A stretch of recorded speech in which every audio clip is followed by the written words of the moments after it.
అందరికి కూడాను శుభములు తెలుపుతున్నాను. ఈ ఉదయకాల సమయంలో 91వ కీర్తన అంటే ఈ కీర్తన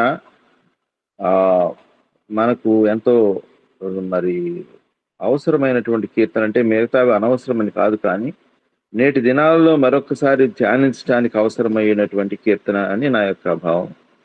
ఇది మోషే గారు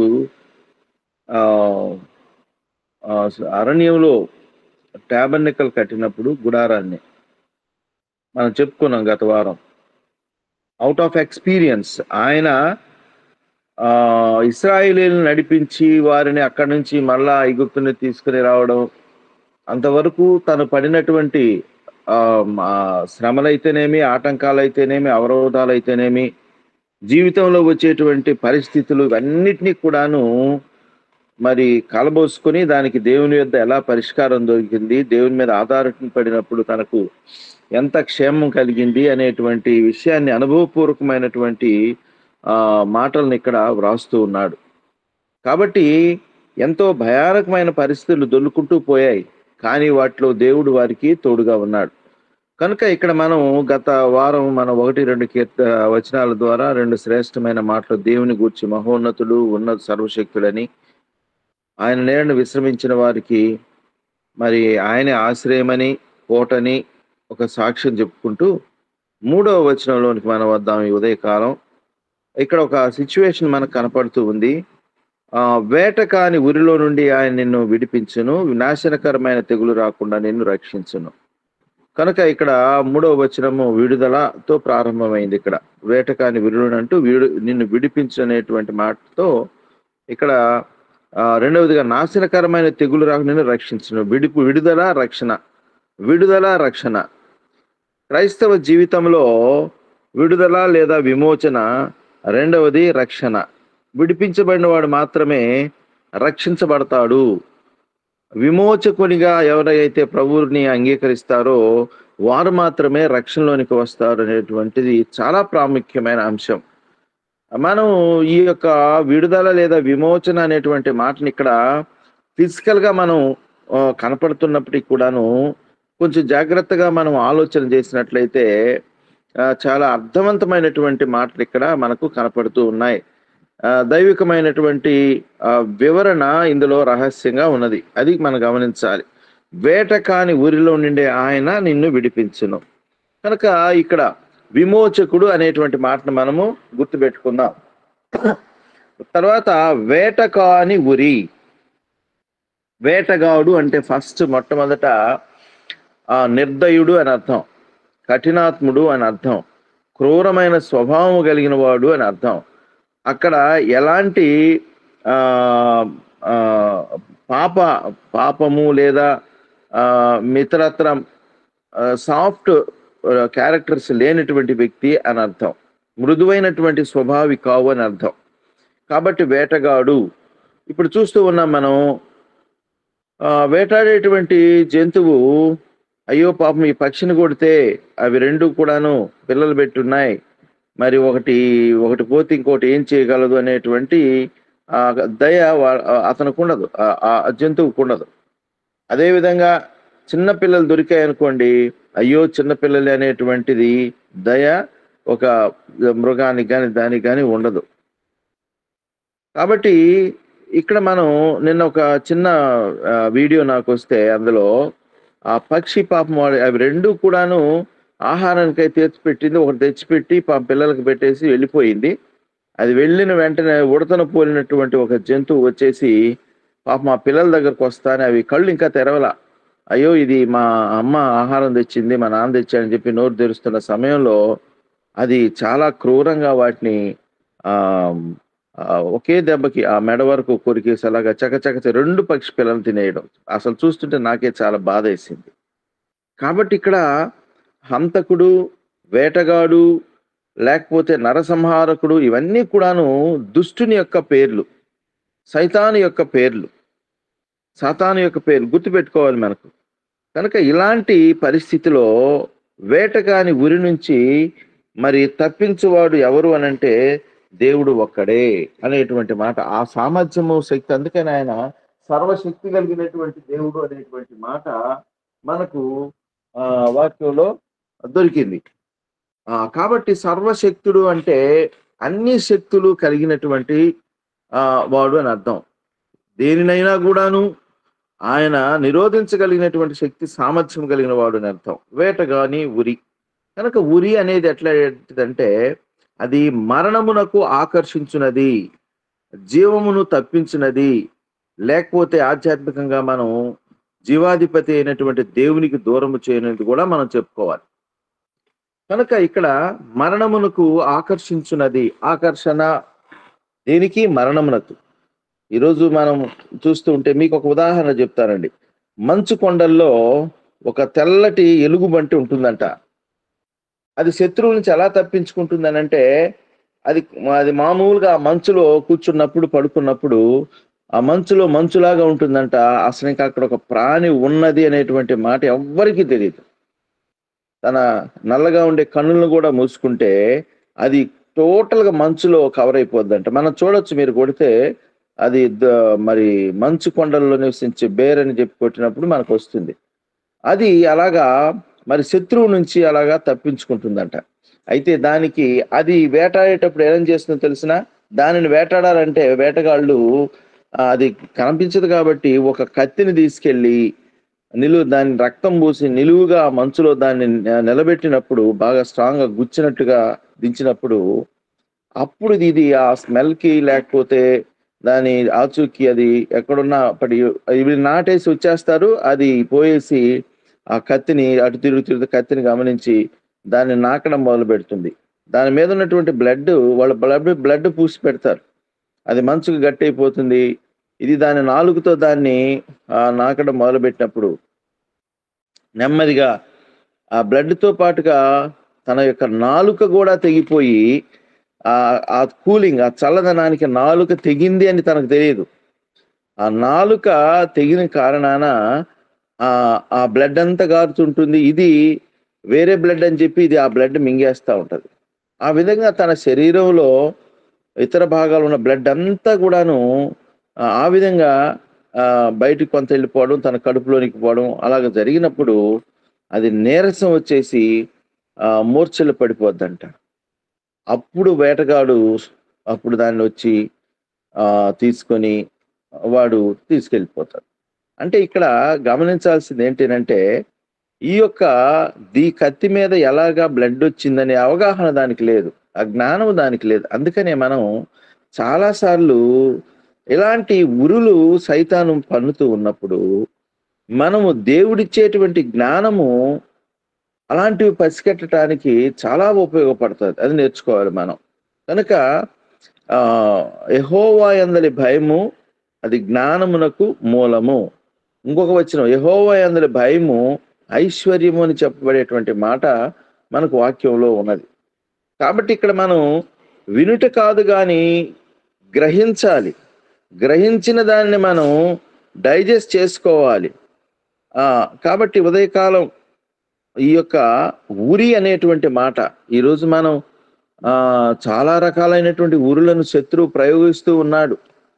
భక్తి కలిగినటువంటి జనులను సైతము మోసపుచ్చేటువంటి భ్రమలు, ప్రధానమైనది ఇప్పుడు ఏంటంటే డబ్బు సంపాదించడం అనేది ఒక ఉరి. మనం చూస్తూ ఉన్నాం. నేను చాలా సార్లు ఆలోచన చేస్తూ ఉన్నా. నిన్న కూడా ఒక డిస్కషన్ వచ్చింది. ఒక మంచి పెద్ద డాక్టర్ నేను కూర్చొని ఉన్నాం. ఆయన మేము మాట్లాడుకునేటప్పుడు ఎంత పాడైపోయిందో సొసైటీలో అసలు మనగలమా? డబ్బున్నవాడు మాత్రమే బ్రతకగలడు, డబ్బు లేని వాడి పరిస్థితి చాలా భయంకరం అని చెప్పినప్పుడు నేను అనుకున్నాను, అన్నిటికంటే సర్వశ్రేష్ఠుడైనటువంటి దేవుని కలిగిన ప్రజలంగా మేమున్నాం.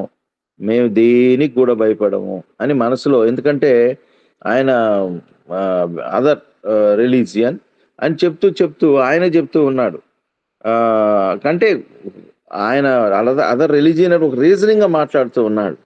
ఈ రోజుల్లో దేవుడు అనేవాడు ఏం కాపాడుతున్నాడు? ఒక హిందూ ఆయన్ని ప్రశ్నేశాడంట. "నువ్వెళ్ళి అక్కడికెళ్ళి పడుకొని పలానా చెయ్యి దేవా అని చెప్పి అడిగిరా పో, నీకు వస్తుందేమో" అని చెప్పేసిన మాట సహజమైన ధోరణిలో అన్నాడంట. కాబట్టి మనకైతే ఆయన ఆశ్రయముగాను, మనకైతే ఆయన కోటగాను, మనకైతే ఆయన సర్వశక్తి కలిగినటువంటి దేవుడుగాను, ఇన్ని రకాలైనటువంటి మరి శక్తి సామర్థ్యం కలిగినటువంటి దేవుని మనము కలిగి ఉన్నాం. కాబట్టి ఉరి అనేటువంటి మాట అది దేవుని నుంచి దూరంగా జరిపేది, మరణమునకు ఆకర్షించేది అనేటువంటి 2 భావాలు మనం ఇక్కడ చూసుకున్నప్పుడు, ఈ రోజుల్లో డబ్బు సంపాదన, హోదా, లేకపోతే నేను కనిపించాలనేటువంటి మాట కేవలం క్రైస్తవ లోకంలో కూడా అది సామాన్యమైపోయింది. క్రైస్తవ లోకంలో కూడా అది ఒక హ్యాబిచ్యువల్‌గా అయిపోయింది. కాబట్టి ఈరోజు మనం చూస్తూ ఉన్నాం. మరి కష్టపడి పనిచేసేటువంటి సేవకులు, వాక్యానుసారమైనటువంటి సేవకులు లేనటువంటి పరిస్థితి. దేవునిని చాలా తక్కువగా చూసేటువంటి పరిస్థితి మనం చూస్తూనే ఉన్నాం. ఈ మధ్య నేను కొన్ని వివాహ సంబంధమైనటువంటి అంటే కార్యాలు, ఎంగేజ్‌మెంట్స్ లాంటివి అలా చూసినప్పుడు, ఒకప్పుడు ఎంత దేవునికి భయపడేటువంటి జనాలు, వాక్యానికి ప్రాముఖ్యతనిచ్చేటువంటి పరిస్థితులు, సేవకులు గూడా చాలా కఠినంగా ఉండేటువంటి వారు. అందుకనే అక్కడ దేవుని నామం మహింపరచబడేది. ఆ కుటుంబం దేవుని నామాన్ని మహింపరిచే కుటుంబంగా తయారయ్యేది. ఇప్పుడు చూస్తూ ఉంటే ఆచారాలకి, మనుషుని యొక్క ఆశలకి అవి తార్కాణమైపోతూ ఉన్నాయి. కనుక మనం జ్ఞాపకం చేసుకోవాల్సినటువంటి మాట ఏంటనంటే, ఇలాంటి ఉరి నుంచి తప్పించువాడు ఎవరు అనంటే సర్వశక్తి కలిగినటువంటి దేవుడే. మీకు తెలుసు మనీ మీద ఒక చైన్, దాన్నేమంటారు, రూ. 150 కడితేనో ఎంత కడితేనో ఒక 3 టికెట్స్ వచ్చాయి. వాటి వల్ల ఆ చైన్ అనే డబ్బు చాలా కాలం అది పరిపాలన చేసింది. కొన్నిసార్లు ఒక స్కీమ్ మెడిసిన్ ఏదో వచ్చింది. ఇక సేవకులు కూడా దానిలో ఇరుక్కుపోయి, ఆ ఉరిలో పడిపోయి సువార్త చెప్పేటువంటి సేవకులు ఆ స్కీమ్ గురించి చెప్పడం మొదలుపెట్టారు. నేను కొంతమందిని చూశాను ప్రత్యక్షంగా. అద్భుతమైన సేవకులు. ఉరి. కాబట్టి దేవుని నుంచి, దైవికమైనటువంటి ఏర్పాటు నుంచి మనల్ని దూరపరిచేటువంటి పరిస్థితి. కనుక అలాంటి ఉరి నుంచి మనం విడిపించబడేటువంటి అనుభవం ఎప్పుడు అనంటే, ఆయనని మనము మరి ఆశ్రయముగా ఆయనకి మనం కలిగి ఉన్నప్పుడు, మహోన్నతుని చాటున మనం నివసించినప్పుడు అలాంటి విడుదల మనకు దొరుకుతుంది. రెండవదిగా నాశనకరమైనటువంటి తెగులు. రాకుండా రక్షించును. నాశనకరమైనటువంటి తెగులు. ఈ నాశనకరమైనటువంటి తెగులు పాపమునకు వచ్చేటువంటి జీతమే. ఈరోజు ఈ తెగులు లాంటి పరిస్థితులు, రోగాలు, మానవునికి అంతు చెక్కనటువంటి రోగాలు ఎందుకు వస్తున్నాయి అంటే, మరి నీతి బాహ్యమైనటువంటి జీవితం. ఇందాక పాటలో మరి సురేష్ వాళ్ళ ఇంట్లో నుంచి వచ్చింది పాట. మరి సురేఖనా ఏదో పేరు సిస్టర్ బాగా చక్కగా పాడారు. అందులో కూడా మనం ఏసేపు తప్పించుకొనెను, మంచి మాట. ఈరోజు మనం తప్పించుకొని, దేవుడు అంటున్నాడు నిన్ను తప్పిస్తాను అని దేవుడు అంటున్నాడు. కానీ మనం తప్పించుకోలేనటువంటి మనస్సుతో మనం ఉంటూ ఉన్నాం. మోసకారితనము నుంచి, పాప సంబంధమైన విషయాల నుంచి తప్పించుకునే మనసు మనదైనప్పుడు దేవుడు ఖచ్చితంగా తప్పిస్తాడు. ఆ మనసు ఎప్పుడు వస్తుంది అనంటే, ప్రభువును ఆనుకున్నప్పుడు, ప్రభువును ప్రేమించినప్పుడు, దేవునిని మన కనుల ముందు ఉంచుకున్నప్పుడు మనలో పాపం పట్ల అసహ్యత కలుగుతుంది. కనుక ఆ నుంచి మనం పరిగెడతాం. ఒకే ఒక మాట, మనసులో కలిగేటువంటి దానిని బట్టే మన యాటిట్యూడ్ ఉంటుంది. అది గుర్తుపెట్టుకోవాలి. అందుకనే హృదయము అది మోసకరమైనది అనేటువంటి మాట వ్రాయబడి ఉన్నది. కాబట్టి నాశనకరమైనటువంటి తెగులు. నాశనము అంటే మనకు బాగా తెలుసు. నువ్వు నాశనమైపోతావురా అంటాం మాట్లాడితే. ఎందుకంటే అది ఒక భయంకరమైనటువంటి స్థితి. కొన్ని జబ్బులు వస్తూ ఉంటాయి. ఆ జబ్బులను బట్టి ఎంతగా ఫ్యామిలీస్ నలిగిపోతాయి అంటే, ఆఖరాకు ఆర్థికంగా వాళ్ళు ఎంతో కృంగిపోతారు, నష్టపోతారు, పీల్చి పిప్పి చేస్తుంది అది. నేను ఒక 2 డాక్టర్స్ నేను మా కాలేజీకి పిలిపించి ప్రత్యేకించి అమ్మాయిలకి ఒక కౌన్సిలింగ్ క్లాస్, ఈరోజు అందరికీ ఒక కౌన్సిలింగ్ క్లాస్ పెట్టాను. ఒక కౌన్సిలింగ్ క్లాస్ ఏంటి అంటే, అది క్యాన్సర్ సంబంధమైనటువంటివి. అంటే ఈ యొక్క అజాగ్రత్తలు, వాళ్ళకి గైనిక్ ప్రాబ్లమ్స్ ఉంటాయి గర్ల్స్‌కి. అయన్నీ గమనించి వాళ్ళని పిలిపిచ్చారు. ఆమె చెప్పేటువంటివన్నీ విన్నప్పుడు భయానకమైనటువంటి రోగాలు, భయానకరమైనటువంటి పరిస్థితులు, వారి అలవాట్లు, వాళ్ళు ఏవైనా నెగ్లెక్ట్ చేసినప్పుడు దాని వలన వచ్చేటువంటి దారుణమైనటువంటి పరిస్థితులు. కనుక ఇక్కడ ప్రారంభం అనేది చాలా ఇంపార్టెంట్. మన భక్తి జీవితంలో ఎక్కడైనా ఆహ్, ఆత్మీయత కాని ప్రారంభం అది ఉన్నదా? అది తీసివేసుకోకపోతే, దాని నుంచి టర్న్ కాకపోతే, దాని నుంచి మలుపు తీసుకోకపోతే, అత్యంత దారుణమైన పరిస్థితికి వెళ్ళవలసి ఉంటుంది. సో, యేసు ప్రభు యొక్క రక్త ప్రోక్షణలో మనం ఎల్లప్పుడూ ఉండవలసిన వారంగా మనం ఉంటూ ఉన్నాం. లోకంలో ఎన్ని భయానకమైనటువంటి పరిస్థితులు కనిపిస్తున్నప్పటికీ, ఎంత నాశనకరమైనటువంటి పరిస్థితులు మనం చూస్తూ ఉన్నప్పటికీ కూడా, మన యొక్క విశ్వాసం ఏంటినంటే, మనకున్నటువంటి స్థితి అంటే ఏంటంటే, మనము క్రీస్తు యేసులో దాచబడి ఉన్నాము. మనము క్రీస్తు యేసులో దాచబడి ఉన్నాం. ఒక విమానము ప్రమాదానికి గురి అయినప్పుడు ప్రతి ఒక్కరికి పారాచ్యూట్ ఇవ్వబడుతుంది. పారాచ్యూట్. చాలా ఎత్తుకు పోయిన తర్వాత విమానం ఒకవేళ ఏదైనా ప్రమాదం సంభవిస్తుందన్నప్పుడు ఇమ్మీడియేట్‌గా పక్కన సీట్ పక్కన పారాచ్యూట్స్ ఉంటాయి. వాటిని మనం తీసుకొని ధరించి పైనుంచి మనం దూకేసినప్పుడు అవి పెద్ద గొడుగులాగా విచ్చుకుంటాయి. క్షేమంగా మనల్ని కిందకి దించుతాయి. అయితే దానిని ఉపయోగించడం తెలుసుకోకపోతే, దానిని నెగ్లెక్ట్ చేసినట్లయితే మరి ఎంత ప్రమాదము. ఇవ్వబడ్డది పారాచ్యూట్. కానీ దాన్ని హౌ టు యూజ్ అది తెలీదు. తెలుసుకోలే మనం. ప్రయాణికుడు తెలుసుకోలే. కనుక దేవుడు రక్షణ అనేటువంటి దానిని దేవుడు మనకిచ్చి ఉన్నాడు. అది ఎంతో శ్రేష్టమైనటువంటిది. దానిని కాపాడుకుంటూ, దాన్ని కలిగి మనం జీవిస్తున్నంత కాలము, లోకములో ఉన్నటువంటి తెగులు, దుష్టుని యొక్క ఉరి ఎంత మాత్రము మనకు పనిచేయదు. మన బిడ్డలకి, మన కుటుంబానికి ఆయన కాపరిగా మనం ఉంచుకున్నాం. ఆయన చాటును మనం దాగి ఉన్నాం. ఆయన నీడను మనం విశ్రమించి ఉన్నాం. కాబట్టి ఇలాంటి పరిస్థితులు ఎవ్వరిని కూడా తాకలేవు. కానీ వస్తాయి, కానీ అవి వెళ్ళిపోతాయి. నీతిమంతుని కలుగు ఆపదలు అనేకములు, వాటన్నిటిలో నుంచి ఆయన వారిని తప్పించుననే మాటను మనం జ్ఞాపకం చేసుకుంటూ ఉన్నాం ఇక్కడ. దేవుని యొక్క మాట ఆదరణకరమైన మాట ఇక్కడ మనకు దొరుకుతూ ఉంది. కాబట్టి నిన్ను రక్షించును. ఆ తెగులు రాకుండా నిన్ను రక్షించును. 4వ వచనము, ఆయన తన రెక్కలతో నిన్ను కప్పును. ఇక్కడ ఒక అద్భుతమైనటువంటి ఆహ్, మాటలు మనకు కనపడుతూ ఉన్నాయి. ఆయన రెక్కలతో. రెక్కలు అంటేనే మనం వచ్చే ఒకే ఒక దృశ్యం ఏంటినంటే, పక్షి, దాని పిల్లలు.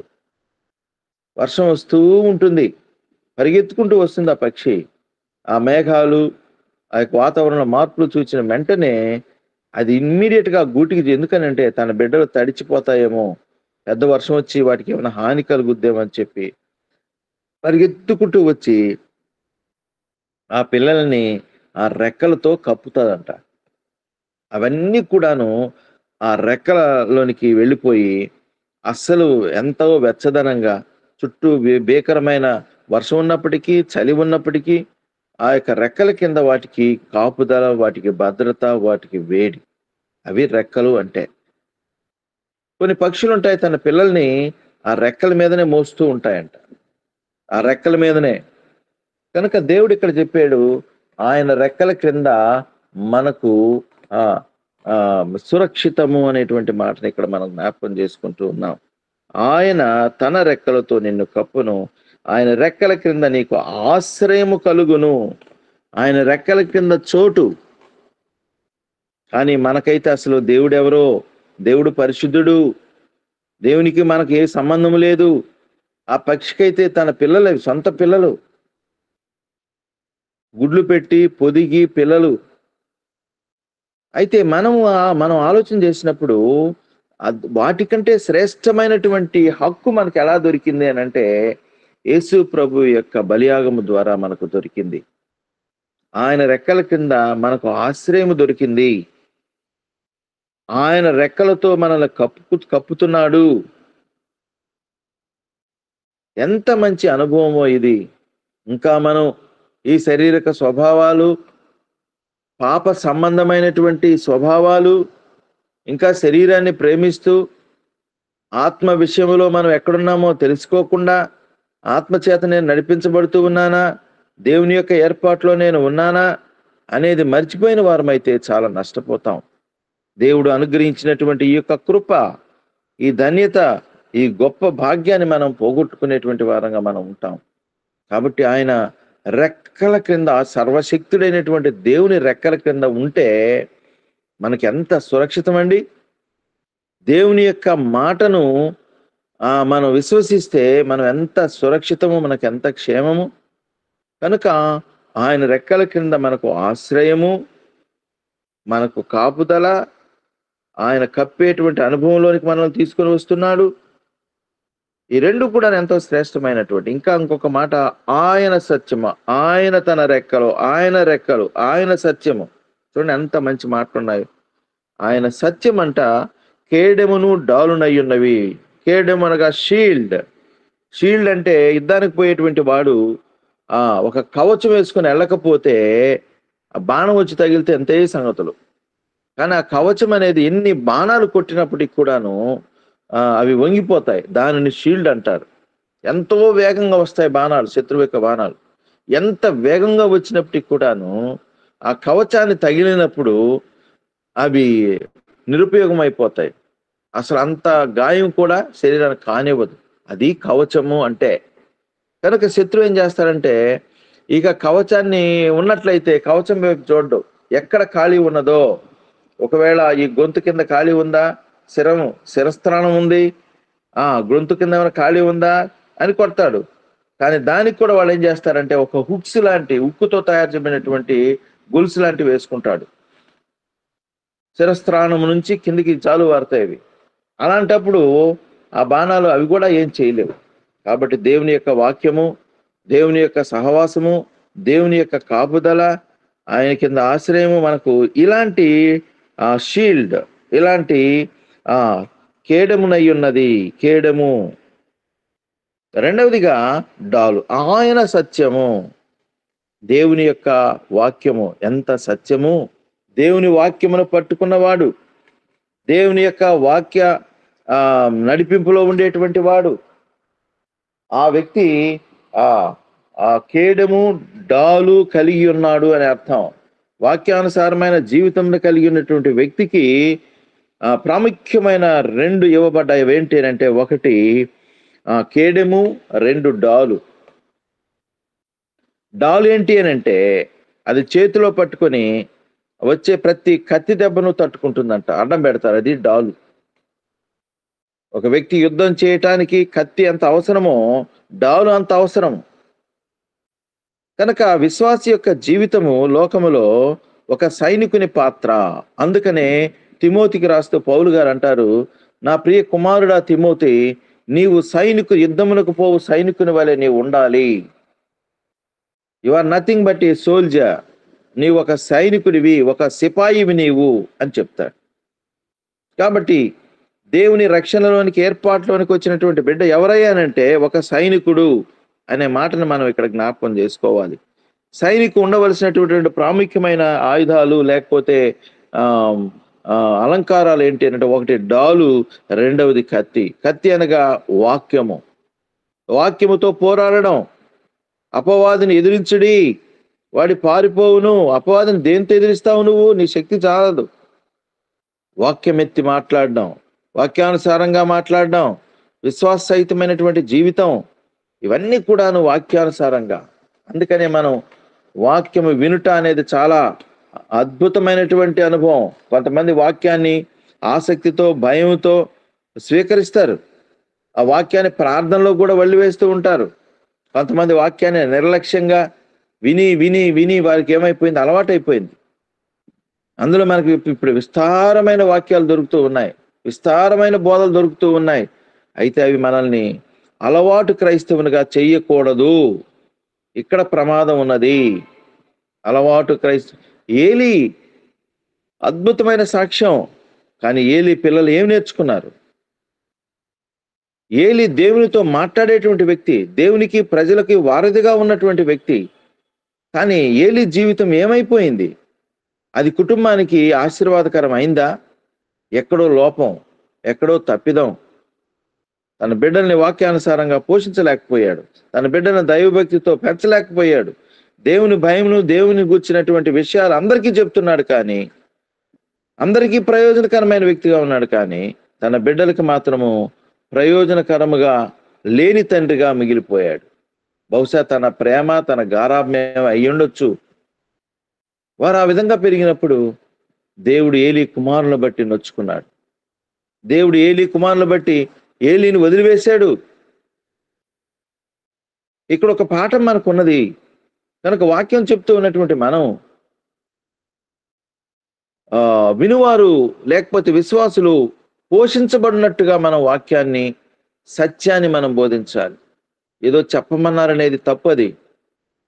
జాగ్రత్త సుమా. దేవుడు మనకు ఒక అవకాశం ఇచ్చినప్పుడు, నేను అందుకనే వాక్యం చెప్పమని మనవాళ్ళు అంటూ ఉన్నప్పుడు నేను చాలాసార్లు ఆలోచిస్తూ ఉంటా. తొందరపడను నేను.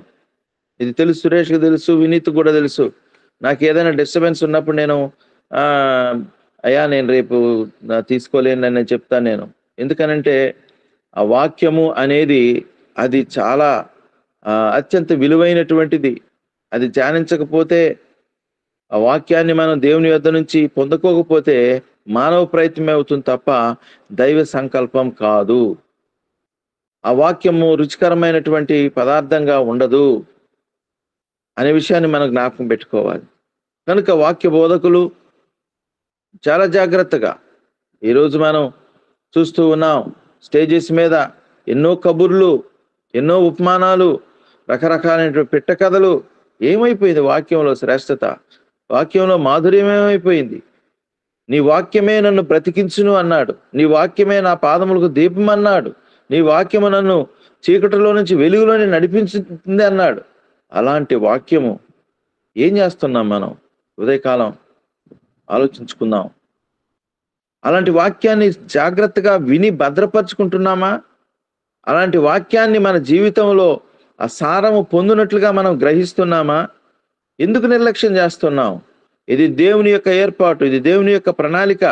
నీవు ఆయన మాటలు వింటున్నావంటే నీవు ఆయన చిత్తంలో, ఆయన ఏర్పాట్లు ఉన్నావని అర్థం. అయితే నిర్లక్ష్యంగా వింటున్నావా? ఏదో క్యాజువల్గా వింటూ ఉన్నావా? ఒక ఆచారంగా దొల్లుకుంటూ పోతూ ఉందా మన జీవితాలు? ఆలోచన చేయాలి, ఆలోచన చేయాలి. కాబట్టి కేడమును డాలునయ్యున్నది. రాత్రి వేళ కలుగు భయమునకైనను, పగటి వేళ ఎగురు బాణమునకైనను, చీకటిలో సంచరించి తెగులకైనను, మధ్యాహ్నం మందు పాలు చేయి రోగమునకైనా నీవు భయపడకుందువు. ఈ 2 వచనాలు మనకు సమయం లేదు, సమయం అయిపోయింది, నాకు ఇవ్వబడిన సమయం అయిపోయింది. ఈ 2 వచనాలు దేవుని చిత్తం అయితే నెక్స్ట్ వీక్ మనం ధ్యానం చేద్దాం. ఉదయకాలం మనం పరిశీలన చేసుకుందాం. దేవుని వాక్యము మనతో మాట్లాడుతూ ఉండగా సత్యంలోనికి మనం వద్దాం. ఒకవేళ అక్కడ తేడా ఉందా సరి చేసుకుందాం. ఒకవేళ ప్రోత్సాహం ఉందా దేవునికి వందనాలు చెప్దాం. ఒకవేళ దిద్దుబాటు ఉన్నదా అంగీకరిద్దాం. దేవునికి సరైన రీతిలో మనం స్పందిద్దాం. వాక్యానికి సరైన రీతిలో మనం స్పందిస్తాం. ఈ ఉదయకాలం దేవుడు అటు అనుభవంలోనికి మనం తీసుకొని వచ్చును గాక. ఆమేన్.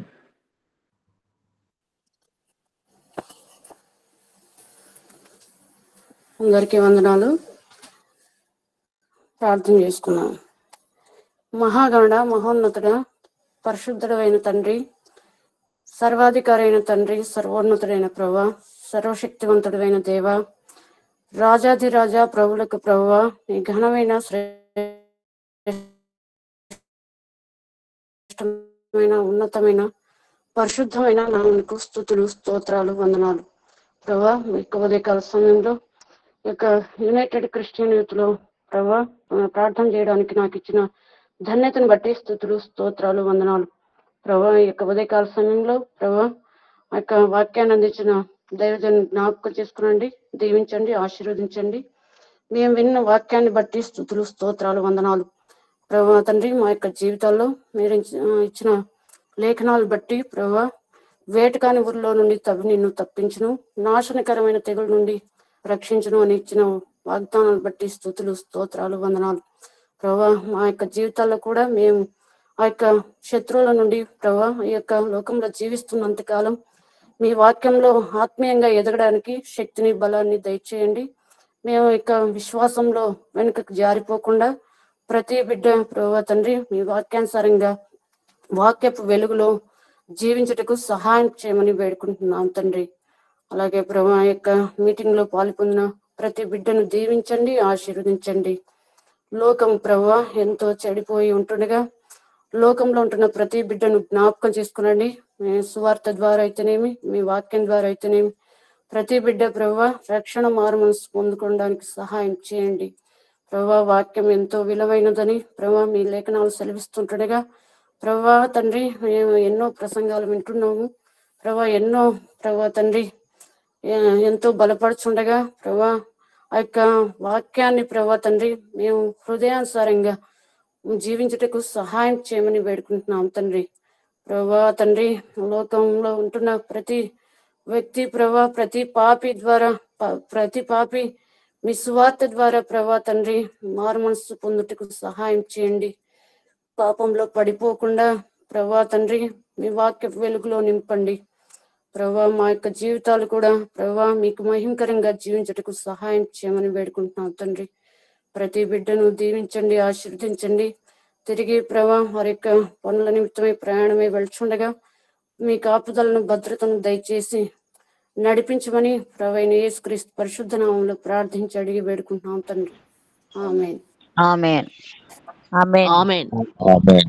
ఆమేన్.